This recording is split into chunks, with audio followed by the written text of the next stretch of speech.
வணக்கம். இன்றைய நமது காணொளியில் சிறிய பதிவாக நாயக்க சமஸ்தானங்களை பற்றி பார்ப்போம். விஜயநகர சாம்ராஜ்யம் தென்னிந்தியாவின் மிகப்பெரிய அரசாக 13ஆம் நூற்றாண்டில் உருவானது. அதன் ஆட்சி பகுதிகளில் குஜராத், ஒடிசா முதல் ஸ்ரீலங்கா வரை கட்டுப்பட்டிருந்தது. அந்த பெரிய சாம்ராஜ்யம் மாநிலங்களாக பிரிக்கப்பட்டிருந்தது. அவற்றில் பல மாநிலங்கள் விஜயநகர பேரரசின் உறவு சமூகமான கவரபெலிஜர்களுக்கு நிர்வாக அதிகாரம் வழங்கப்பட்டது. அந்த மாநிலங்கள் கவரபெலிஜ நாயக்கர்களால் ஆளப்பட்டதால் நாயக்க சமஸ்தானங்கள் என்று அழைக்கப்பட்டது.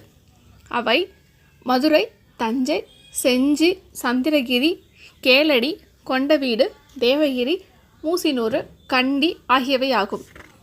இந்த சமஸ்தானங்கள் 16ஆம் நூற்றாண்டு வரை விஜயநகர பேரரசர்களின் நேரடி கட்டுப்பாட்டின் கீழ் ஆட்சி செய்யப்பட்டதால் சமஸ்தானங்களை ஆட்சி செய்த அம்மன்னர்கள் ஆளுநர்கள் என்ற அந்தஸ்துடன் ஆட்சி செய்தனர். அப்போது அவர்கள் சமஸ்தான கர்த்தர்கள் என்று அழைக்கப்பட்டனர். பின்னர் 16ஆம் நூற்றாண்டிற்கு பிறகு பேரரசின் கட்டுப்பாட்டிலிருந்து விடுவித்து கொண்டு சுதந்திர தன்னாட்சியாக ஆட்சி செய்தனர்.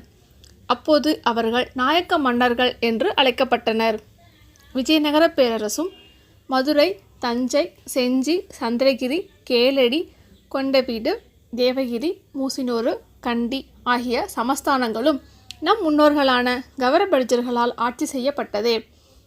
இவ்வரலாறுகள் அக்காலத்தில் இந்தியாவில் பயணம் மேற்கொண்டு வரலாற்று குறிப்புகள் எழுதிய போர்ச்சுகீசியரான நூனிஸ், பிரிட்டிஷ் மேனுவல் எழுதிய எட்கர் தர்ஸ்டன் மற்றும் பகலாட நரசிம்மல நாயுடு காரோ எழுதிய பலிஜவாறு புராணம் ஆகிய நூல்களில் வழங்கி வருகிறது.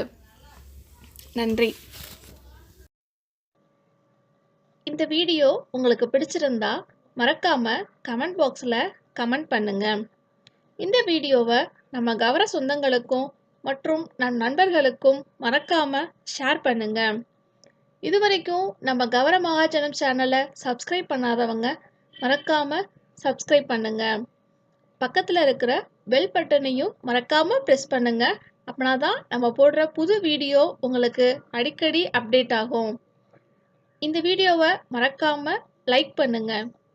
நன்றி, வணக்கம்.